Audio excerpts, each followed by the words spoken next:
ஸ்கூல்லேருந்து வந்ததும் பசங்க மேகி கேட்குறாங்களா, இந்த மாதிரி ஒரு தடவை ட்ரை பண்ணி பாருங்கள். கடாயில் 2 டேபிள் ஸ்பூன் ஆயில் விட்டுக்கோங்க. எண்ணெய் சூடானது ஒரு 4 பல்லு பூண்டு சின்ன சின்னதாக நறுக்கி போட்டுக்கோங்க. நல்ல பூண்டு வாசனை அதில் எண்ணெயில் வந்த உடனே ஒரு மீடியம் சைஸ் வெங்காயம் வந்து பொடியாக நறுக்கி சேர்த்துக்கிறேன். மேகியில் எதுக்குங்க வெங்காயன்றவங்களுக்கு வெயிட் பண்ணி பாருங்கள், சூப்பராக இருக்கும். இப்போ வந்து நம்ம நறுக்கி வச்சுருக்க கேரட் போட்டுக்கலாம். இல்லை உங்களுக்கு என்னென்ன வெஜ்ஜீஸ் போடணுமோ எல்லாமே போட்டுக்கோங்க. நான் இங்கே கேரட், கேப்சிகம், கார்ன் சேர்த்துருக்கேன். திடீர்னு ஏதாவது சைனீஸ் சாப்பிடணும் போல் இருந்ததுன்னா கண்டிப்பாக அது ஒரு தடவை ட்ரை பண்ணி பாருங்கள். எல்லா வெஜ்ஜீஸும் சேர்த்தாச்சு. இப்போது நான் எடுத்து வச்சுருக்கிற சாஸ் எல்லாம் சேர்த்துக்க போகிறேன். 2 table spoon red chilli sauce சேர்த்துக்கிறேன். ஒரு 1/2 டேபிள் ஸ்பூன் அளவுக்கு சோயா சாஸ். உங்களுக்கு தேவைன்னா இங்கே பெப்பர் போட்டுக்கோங்க. என்னோடய பையனுக்கு காரம் பிடிக்காது, இந்த ரெட் சில்லி சாஸ் காரமே போகும்.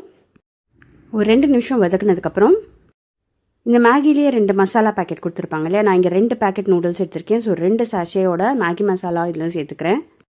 இதை ரெடி பண்ணிகிட்டு இருக்கும்போதே நான் தனியாக வந்துட்டு மேகி நூடுல்ஸை வந்துட்டு தண்ணியில் வேக வச்சு எடுத்து வச்சுருக்கேங்க. அது எப்படின்னா 2 பேக்கெட் நூடுல்ஸ்க்கு நல்லா ஒரு 5லேருந்து 6 டம்ளர் தண்ணி விட்டு நல்லா கொதிக்க விட்டு தனியாக வடிகட்டி எடுத்து வச்சுக்கோங்க. அதாவது இந்த நூடுல்ஸ் பாஸ்தாலாம் செய்யும்போது தனியாக நம்ம வேக வச்சுருப்போம் இல்லையா, அதே மாதிரி தான் வேக வச்சுருக்கேன்.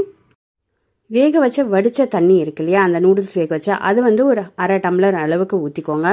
உங்களுக்கு ட்ரையாக வேணும்னா போட்டுக்காதீங்க, இல்லை கொஞ்சம் எனக்கு லிக்விடாக வேணுன்ற மாதிரி இருந்தால் இன்னும் கொஞ்சம் தண்ணி ஊற்றிக்கலாம்.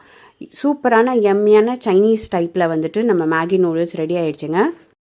எப்போவுமே ஒரே மாதிரி சாப்பிட்டு போராக இருக்கும், இது ஒரு தடவை ட்ரை பண்ணி பாருங்கள். இந்த மாதிரி குயிக்கான ரெசிபிக்கு சேனலில் சப்ஸ்கிரைப் பண்ணுங்கள். நெக்ஸ்ட் வீடியோவில் மீட் பண்ணுறேன். அது வரைக்கும் டேக் கேர், பாய்.